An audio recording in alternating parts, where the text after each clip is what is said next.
we hear first from the second endorser, the other endorser, in the person of Congressman Benny Abante, Madam the Chair, endorser of the Cabrera complaint. Madam Chair, salamat po. I fully agree with Congresswoman De Lima that we should now vote. Naging patas po tayo, naging lenient po tayo sa kanya. Inintindi po natin siya, Madam Chair, kahit meron tayong kapangyarihan to subpoena her, hindi po natin ginawa. Meron tayong kapangyarihan to contempt, hindi po natin ginawa. Ginalang po natin, Madam Chair, ang Vice Presidente ng Pilipinas. Tayo ba ginalang niya? Hindi. Ininsulto ba niya tayo, Madam Chair? Hindi tayo pinagbigyan at pagpapahalaga sa pamamagitan ng kanyang presensya dito sa hearing na ito. We have already given her all the due process that she needed, Madam Chair.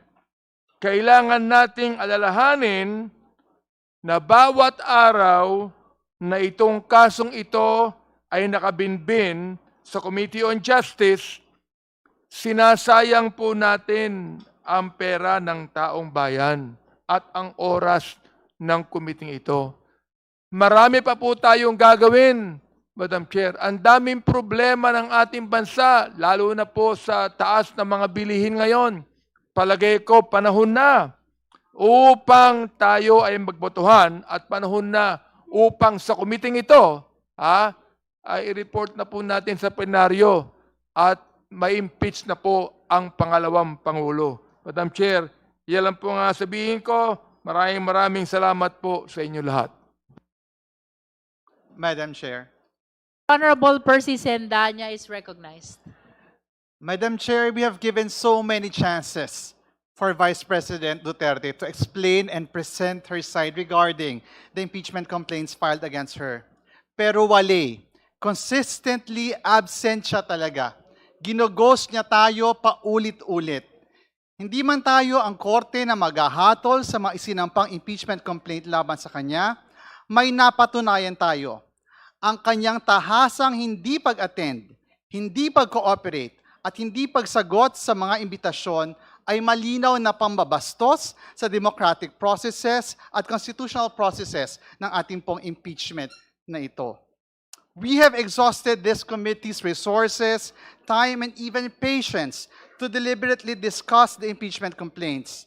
The time and effort exerted by everyone involved in these hearings are no joke. To the words of the Vice President, no joke, no joke. Huwag na ho tayo magsayang pa ng araw para sa taong hindi naman tayo sisiputin. Bakit natin bibigyan ng makeup class kung mahilig naman mag-cutting classes?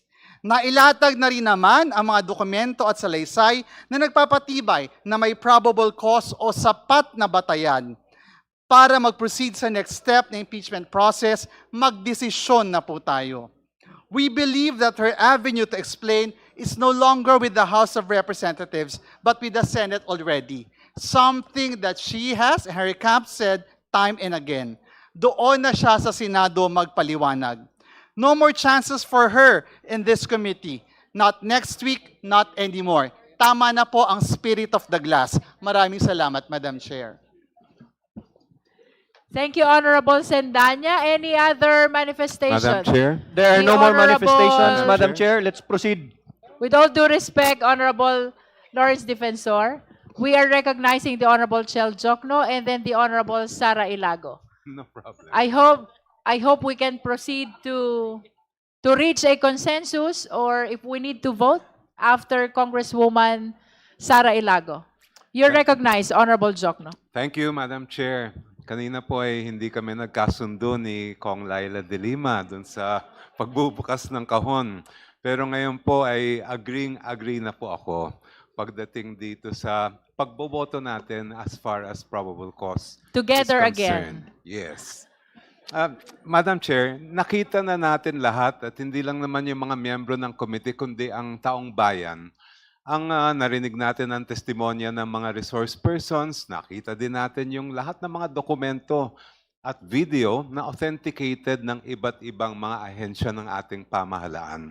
We have seen the evidence at higit sa lahat, nabigyan na rin natin ng sapat na pagkakataon si Vice President Sara Duterte na humarap at ibigay yung kanyang panig.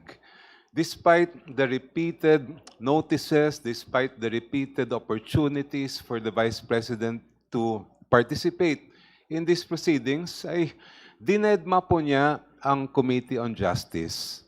At hindi lang ang Committee on Justice ang dinedma niya ang taong bayan, dinedma niya ang ating buong bansa. I think it's time that we already vote on probable cause. Kasi kung ayaw po naman niya magpakita sa House, walang problema. Karapatan naman niya yon, pero dapat ay marinig natin siya sa Senado. Kaya kay VP Sara, doon na po kayo magpaliwanag sa Senado. Bilang pangalawang Pangulo dito sa ating bansa, ay may pananagutan kayo sa taong bayan na naghahanap ng katotohanan. Harapin niyo ang kaso, wag na po kayong umilag. We will see you in court, the impeachment court. The Honorable Sara Ilago. Maraming salamat, Madam Chair. Hindi na dapat maantala pa ang pagdedesisyon ng Committee on Justice pagdating sa determination ng probable cause. Hindi na dapat ipagpaliban pa ang kinakailangan nating desisyon upang magtuloy-tuloy ang impeachment proceedings. Sa marami hong pagkakataon, hindi lang paulit-ulit na nabigyan ng abiso, hindi lang paulit-ulit na tinawag, kundi paulit-ulit rin na nakita natin na nakareserba talaga ang upuan para sa ating respondent. Kahit nga magsiksikan na ang ating mga guest dito sa loob ng ating venue para sa Committee on Justice hearing, ay hindi natin pinapakawalan ang pagrereserba mismo ng upuan sa respondent. Ibig sabihin, laging bukas ang pagkakataon na magpresenta ng evidence, ng counter-evidence, at sumagot mismo ang Vice Presidente sa mga seryoso na aligasyon laban sa kanya.